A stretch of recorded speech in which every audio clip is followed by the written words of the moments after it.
Hello, അസ്സാം വലൈക്കും. പ്രിയപ്പെട്ടവരെ, യാസറാണ് പൂക്കോട്ടുംപാടം.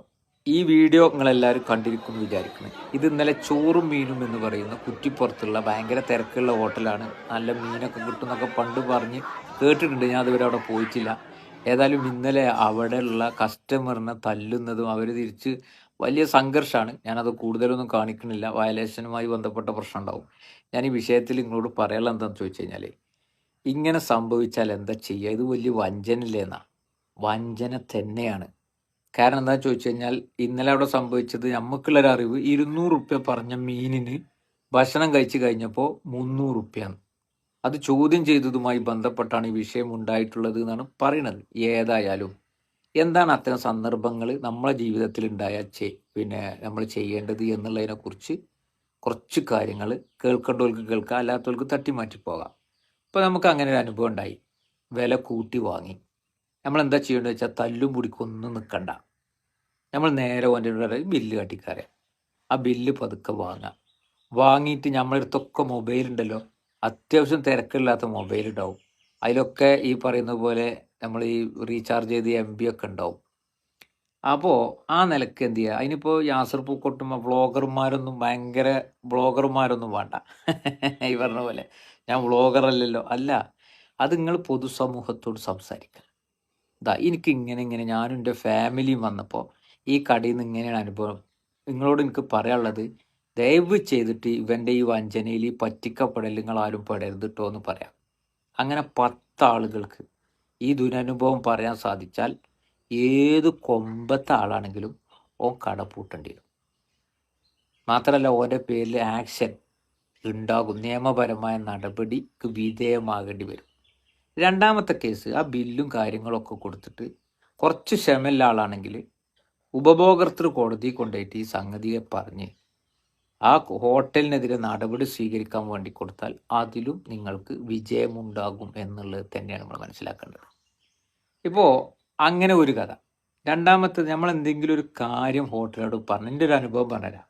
ഞാനൊരു ഹോട്ടലിൽ കയറി ഇങ്ങനെ കൈ കഴുകുകയാണ്. അപ്പോൾ ഉണ്ട് വളരെ എന്നോട് പറയാം മണമെന്ന് പറഞ്ഞു കഴിഞ്ഞാൽ, അതായത് പിന്നെ അവിടെ ചോറ് കഴിച്ചു, പക്ഷെ ഭയങ്കര തിരക്കുണ്ട് അവിടെ. അപ്പോൾ ആ തിരക്കുകൊണ്ട് ഇയാൾക്ക് ഇതൊന്നും ഒരു പ്രശ്നമല്ല. അപ്പം ഞാൻ പറഞ്ഞു, ഇത് ഭയങ്കര പ്രശ്നമല്ലേ, അങ്ങനെ നിങ്ങളവിടെ ഇത്രയും വേസ്റ്റുകൾ വരുമ്പോൾ അത് വലിയ രോഗമൊക്കെ ഉണ്ടാവില്ലേ, എന്താ നിങ്ങളത് ക്ലീൻ ആക്കാത്തതെന്ന് ചോദിച്ചപ്പോൾ എന്നോട് അയാൾ പറയണേ, അനക്ക് വേണമെങ്കിൽ തിന്ന് പോയിക്ക ചങ്ങായി, അല്ലെങ്കിൽ ഇജ്ജ് വിട്ടു പറഞ്ഞു. ഞാൻ പിന്നെ അവിടുന്ന് കഴിക്കാൻ നിന്നില്ല. പക്ഷേ ഞാൻ അവിടുന്ന് വിട്ടെങ്കിലും ഞാൻ അവൻ്റെ പിന്നാലെ കൂടി. എങ്ങനെ? നിയമപരമായിട്ട്. എനിക്ക് അങ്ങനെ ചെറിയൊരു പോരായ്മ ഉണ്ട്. അതായത് ഒരു പിന്നാലെ കൂടലിനെ തീരുമാനിച്ചാൽ അതിന് എഴുതി കുത്താവുന്ന ഇന്ത്യ രാജ്യത്തെ സകലമാന ഏത് ഏജൻസികളെ കാണണോ അവരെ കണ്ട് എഴുതി കുത്തി അതിന് തീരുമാനം ഉണ്ടാക്കുക എന്നുള്ള ഒരു പോരായ്മ എൻ്റെ ജീവിതത്തിലുണ്ട്. ഞാൻ എന്ത് ചെയ്തു? ഞാൻ ആരോഗ്യ വകുപ്പുമായി ബന്ധപ്പെട്ട് ഞാനൊരു പരാതി കൊടുത്തു. ഒരു ഉദ്യോഗസ്ഥനെ കണ്ട് സംസാരിച്ചു. പിന്നെ എല്ലാ ഉദ്യോഗസ്ഥരും ഒരേപോലെ അല്ല കേട്ടോ. ഈ പറഞ്ഞതുപോലെ വാങ്ങുന്ന ശമ്പളത്തിന് കൂറുള്ള അത് കറക്റ്റായിട്ട് എടുക്കണമെന്ന് വിചാരിക്കുന്ന ഒരു ഉദ്യോഗസ്ഥനെ കണ്ടുമുട്ടി. അയാൾക്ക് കാര്യം ബോധ്യപ്പെട്ടു. അയാളോട് ഞാൻ ആ സമയവും ഹോട്ടലൊക്കെ പറഞ്ഞു. അത് പിറ്റേന്നേറ്റേ 2 ദിവസം കഴിഞ്ഞപ്പോൾ മൂപ്പർ അവിടെ എത്തി. കാര്യങ്ങൾ ബോധ്യപ്പെട്ട് നല്ല ഒന്നാന്തരം ഫൈൻ എന്ന് പറഞ്ഞാൽ, ഫൈന് കണ്ടാൽ നമുക്ക് തന്നെ കണ്ണിൽ വെള്ളം നിറയും. അങ്ങനത്തെ ഒരു ഫൈനും കൊടുത്തു.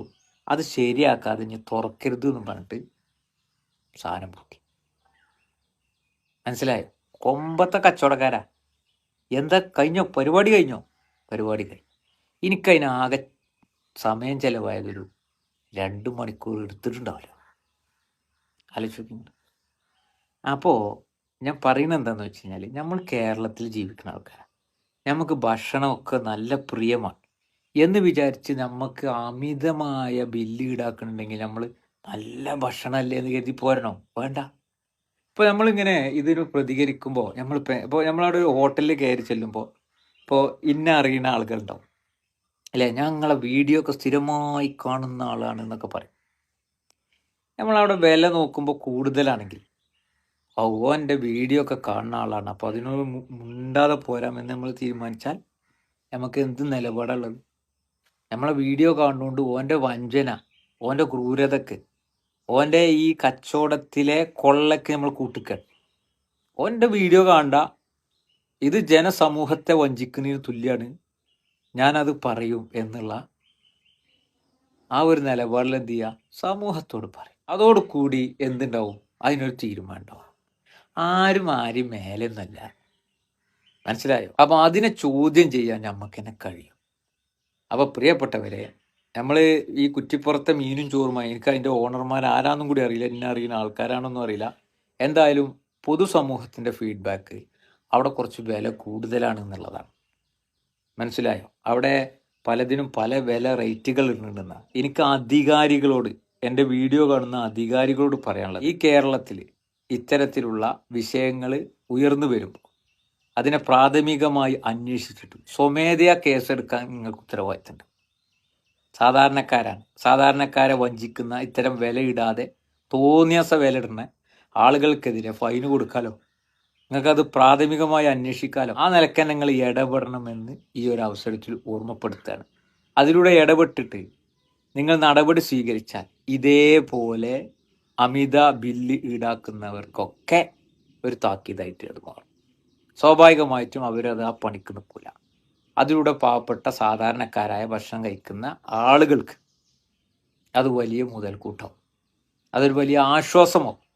അപ്പോൾ നിങ്ങളുടെ ഇടപെടൽ അതിലുണ്ടാവട്ടെ എന്ന് ആഗ്രഹിച്ചുകൊണ്ട്, അഭ്യർത്ഥിച്ചുകൊണ്ട്, ഇത്തരം അമിത ബില്ല് ഈടാക്കുന്ന എല്ലാ ഹോട്ടലുകാരോടും നമുക്ക് യാതൊരു വിധത്തിലുള്ള അനുകമ്പയും ഇല്ല, അത്തരം കാര്യങ്ങൾ ചെയ്യാൻ പാടില്ല എന്നുള്ളത് ഓർമ്മപ്പെടുത്തി നിർത്തുന്നു.